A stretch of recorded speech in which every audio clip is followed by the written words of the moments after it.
privacy di dalam hubungan suami istri. Sebenarnya boleh nggak sih Mbak, suami atau istri yang tinggal di satu rumah memiliki privacy atau hak pribadi?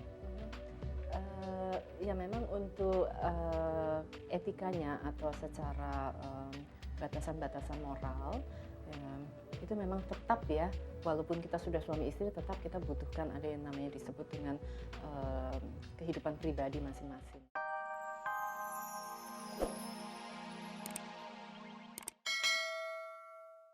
Wanita, yang namanya privacy atau hak pribadi adalah hak setiap orang, dan itu juga berlaku bagi pasangan yang sudah menikah.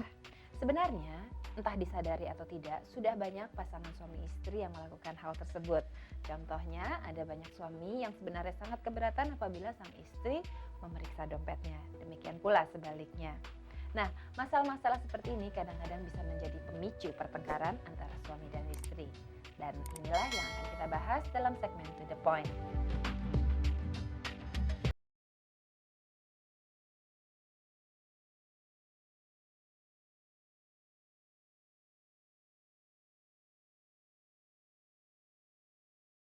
Dalam masalah etika dan etiket, Mbak Dani Dahlan, apa kabar Mbak? Baik, Dian, Sehat? gimana baik? Alhamdulillah.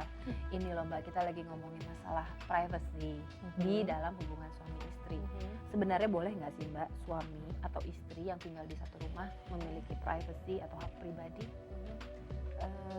Ya memang untuk etikanya atau secara batasan-batasan moral, ya, itu memang tetap ya, walaupun kita sudah suami istri tetap kita butuhkan ada yang namanya disebut dengan kehidupan pribadi masing-masing.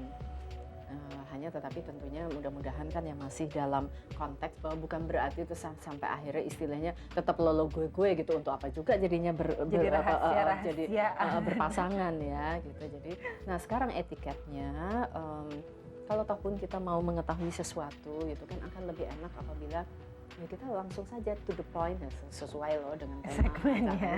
to the point saja dengan si suami atau si istri bahwa mas aku boleh nggak istilahnya minta uang gitu, aku ambil sendiri dari dompetnya boleh nggak misalnya, atau mas aku mau minta dokumen ini, terus suaminya sendiri malah yang mengatakan bahwa ambil aja di briefcase saya gitu, boleh mas gitu, boleh gitu, tapi jangan tuh sayangnya kesempatan habis sudah buka briefcase-nya dapat dokumennya, habis itu iseng ngintip yang lain, kebetulan dapat kesempatan. Ya itu kan kalau dalam masalah barang. Kadang-kadang ada beberapa teman-teman saya ya Mbak, yang mereka walaupun sudah menjadi suami istri, mereka di dalam rumahnya itu sang suami memiliki ruangan tersendiri di mana dia biasa bekerja atau melewatkan waktu-waktu luang yang tidak bersama istrinya, demikian pula dengan istrinya. Apakah itu mengancam kehidupan rumah tangga atau tidak, Mbak? Kita berarti harus kembalikan kepada pola pikir kita. Segala sesuatunya kalau kita berpikir secara positif ya, itu sama sekali ya memang pada dasarnya kita boleh dong masing-masing punya ruangan yang kita di situ betul-betul mau mencari inspirasi atau betul-betul mau total mau mengeluarkan segala kepenatan batin maupun lahir ya.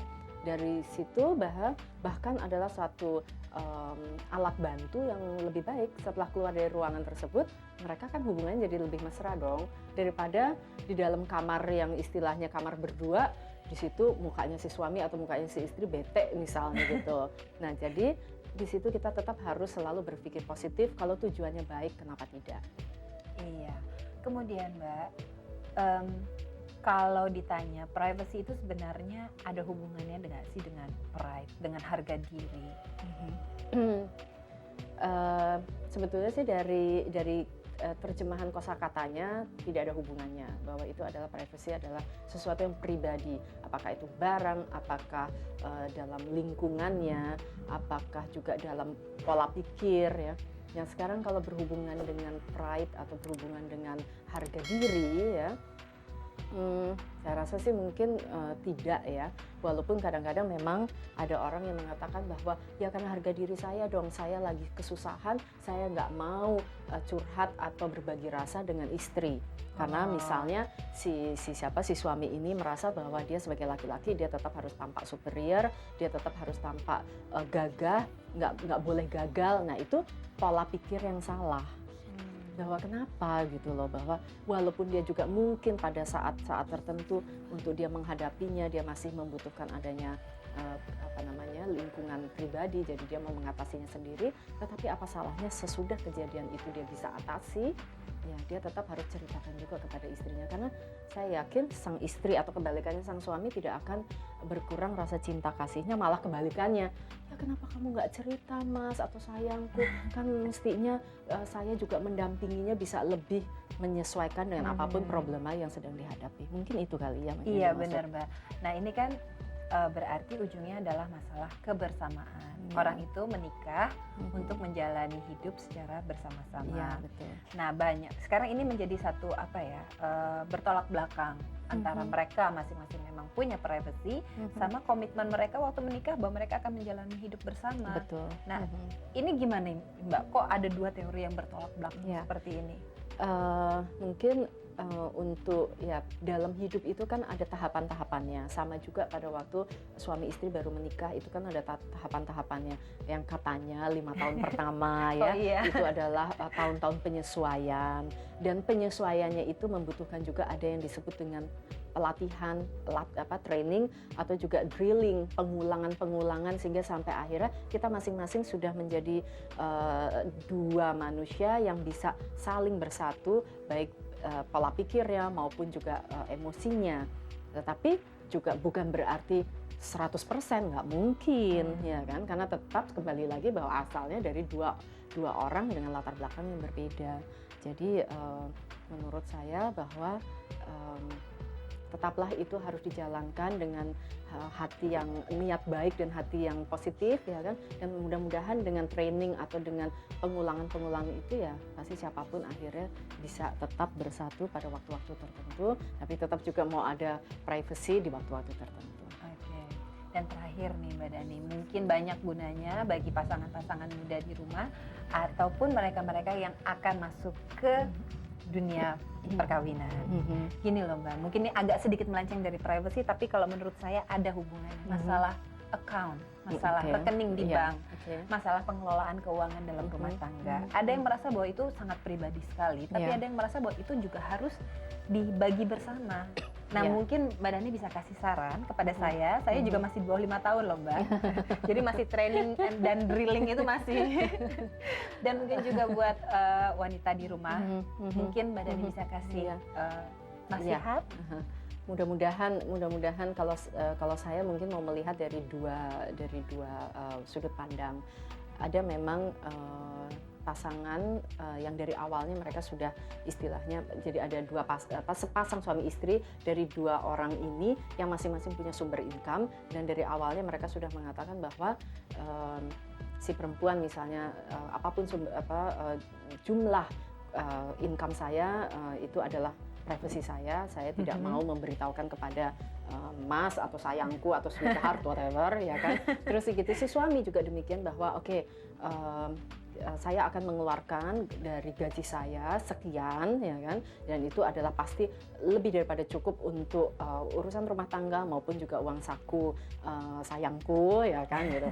Nah ini mungkin awalnya ada yang sudah demikian ya, tetapi kita tidak tahu pada waktu berjalan kalau memang itu istilahnya kekakuan itu, kalau kita boleh sebut kekakuan itu juga akhirnya lama-lama lumer juga dengan waktu yang berjalan, sehingga akhirnya lama-lama juga si suami akhirnya tahu istrinya itu rata-rata income-nya itu berapa dalam sebulan, begitu juga si istri tahu, dan akhirnya juga lama-lama itu tidak usah matematik, nggak usah mesti hitam di atas putih dan harus semuanya serba akurat ya kan. Tapi ada juga dari awal yang sepasang suami istri yang betul-betul sudah ada yang disebut dengan transparansi atau transparan management, bahwa si istri bilang bahwa saya income saya sekian, mas berapa, sehingga mungkin nggak kita mengelola rumah tangga bersama dengan standar gaya hidup seperti apa. Mungkin ini yang kedua ini mungkin kalau boleh dikatakan mungkin untuk yang menengah ke bawah ya, ibu-ibu, bapak-bapak atau para pemirsa.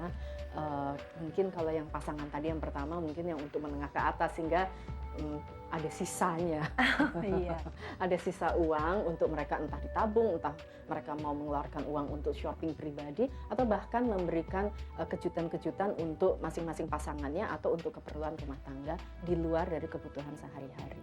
Oke, jadi dengan kata lain, ada pepatah yang bilang bahwa uang suami adalah uang istri, sementara uang istri ya uang istri sendiri.